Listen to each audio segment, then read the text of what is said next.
Good morning students. आज हम class tenth का कॉमर्स में चैप्टर फर्स्ट जिसका नाम है stakeholder in commercial organisation. तो आज हमारा पहला टॉपिक होगा what is the meaning of stakeholder. देखिए what is the meaning of, सबसे पहले समझते हैं what is the meaning of stake. Stake means interest और expected benefits. Stakeholder therefore means, stakeholder में वे सभी लोग आते हैं जो सारे इंडिविजुअल्स हों, ग्रुप्स हों या इंस्टीट्यूशन हो जो कि किसी पर्टिकुलर फर्म या कंपनी में स्टेक यानी कि उनका इंटरेस्ट होता है। और देखिए इंटरेस्ट का मतलब होता है एक्सपेक्टेड बेनिफिट, जिससे उनको भविष्य में कोई भी लाभ हो या वो उससे कहीं ना कहीं उनके हित जुड़े हुए हों तो हम उसको समझेंगे कि उनका कुछ बेनिफिट है और दे आर स्टेक होल्डर। देखिए डेफिनेशन में क्या है, a person is said to be stakeholder. कोई भी व्यक्ति स्टेक होल्डर तब कहलाता है when that person has an interest in the organisation, जब उस व्यक्ति का इंटरेस्ट, सबसे इंपॉर्टेंट पॉइंट क्या है, इंटरेस्ट उस ऑर्गेनाइजेशन में हो। फॉर एग्जाम्पल इंडिविजुअल्स, देखिए कोई भी एम्प्लॉय है जो इस ऑर्गेनाइजेशन में वर्क कर रहा है, वो एम्प्लॉय स्टेक होल्डर होता है उस ऑर्गेनाइजेशन का। क्वेश्चन अराइज होगा क्यों, क्योंकि उसका इंटरेस्ट है, उसको सैलरी मिलती है, वेजेस मिलते हैं, तो वो उसमें इंटरेस्ट रखता है। ग्रुप्स, बहुत सारे ऐसे ग्रुप्स होते हैं जैसे share holders group, investors group, जो लोग उस फर्म में या ऑर्गेनाइजेशन में एक तरीके का इंटरेस्ट रखते हैं। शेयर होल्डर्स को क्या इंटरेस्ट होता है, कंपनी को अगर प्रॉफिट्स होंगे तो उनको डिविडेंड मिलेंगे, ठीक है। तो इस तरीके से वेरियस ग्रुप्स होते हैं सोसाइटीज़ में जो कम ऑर्गेनाइजेशन में स्टेक या इंटरेस्ट रखते हैं। इंस्टीट्यूशन में बड़े बड़े बैंक्स, फाइनेंशियल इंस्टीट्यूशन, ये सभी आते हैं जिनका कि वेस्टेड इंटरेस्ट होता है उस ऑर्गेनाइजेशन में।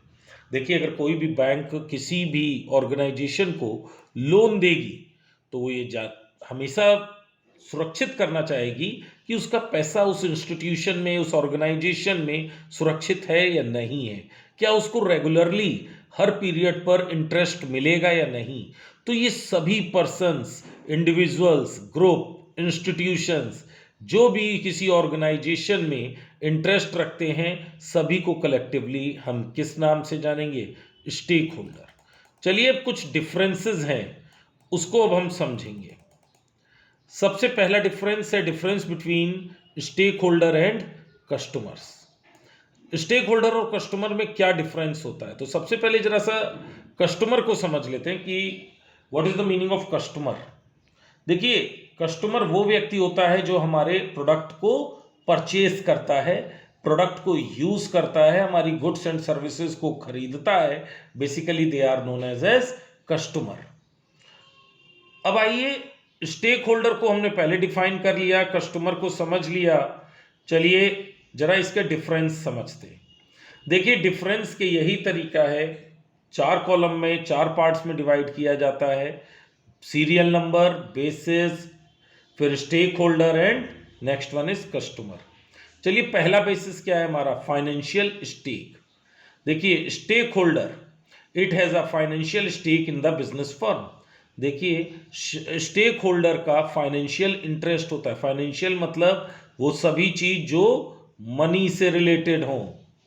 किससे रिलेटेड हो, मनी से, चाहे एम्प्लॉय हो, शेयर होल्डर हो, इन सब का इंटरेस्ट उससे कहीं ना कहीं जरूर जुड़ा हुआ होता है। इसीलिए हम इनको समझते हैं कि they are stakeholders in a organisation. Next one is customer. देखिए कस्टमर का फाइनेंशियल स्टेक कंपनी में नहीं होता, उनका पैसा कहीं पे भी इन्वेस्ट नहीं होता है। सिंपली है, कस्टमर प्रोडक्ट परचेज करता है और चला जाता है। रिस्क, अब आइए ये दूसरा पॉइंट है कि स्टेक होल्डर या कस्टमर में रिस्क किसका ज्यादा है।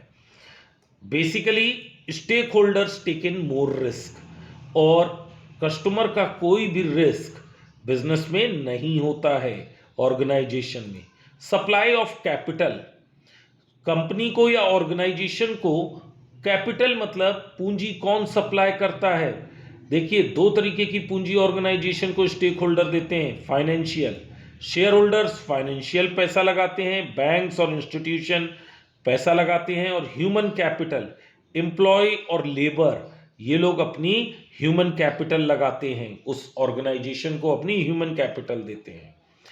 और customer, they do not supply any capital, ये किसी भी प्रकार की कैपिटल नहीं देते हैं ऑर्गेनाइजेशन में। कई बार तो हम कस्टमर्स होते हैं, basically they do not know कि ऑर्गेनाइजेशन कौन सी है। Clear. Sharing of profits, profits यानी कि लाभ का बंटवारा। अगर कंपनी को प्रॉफिट्स होते हैं, ऑर्गेनाइजेशन को प्रॉफिट्स होते हैं, तो they share profits in the form of interest, salary and dividend.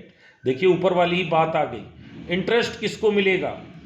वो इंस्टीट्यूशन जो फर्म को, ऑर्गेनाइजेशन को लोन देते हैं, they are taken interest. Salary, salary देखिए, जो लोग एम्प्लॉय वहां पर काम कर रहे हैं उस ऑर्गेनाइजेशन को, they will get salary. Dividend, share holders को डिविडेंड मिलेगा। बट कस्टमर, कस्टमर को कोई भी प्रॉफिट नहीं होता। क्या कभी आपने सुना है कि कोई कंपनी आपके साथ प्रॉफिट्स को शेयर करती है अपने कस्टमर्स के साथ? नहीं, इस तरीके के कोई भी प्रॉफिट्स किसी भी कस्टमर के साथ शेयर नहीं किए जाते। Buying goods and services, they do not buy goods and services. देखिए, जर्नली है इधर, ये नहीं है कि खरीदते नहीं। अगर मेरे पास नेस्ले का शेयर है, ठीक है, तो I am a shareholder of that particular company, तो it may be quite possible I can buy the product of Nestle, for example जैसे हम मैगी। बट नॉर्मली ये देखा गया है कि स्टेक होल्डर कभी भी उस ऑर्गेनाइजेशन के गुड्स और सर्विसेज को बाय नहीं करते हैं, और कस्टमर्स क्या करते हैं? गुड्स एंड सर्विसेज को बाय करते हैं। अब ये चीज ध्यान रखिएगा कि कस्टमर किसी भी गुड्स और सर्विसेज को क्यों बाय करता है? नीड होती है उनको, और उनको उससे सेटिस्फैक्शन मिलता है। आज का थर्ड टॉपिक है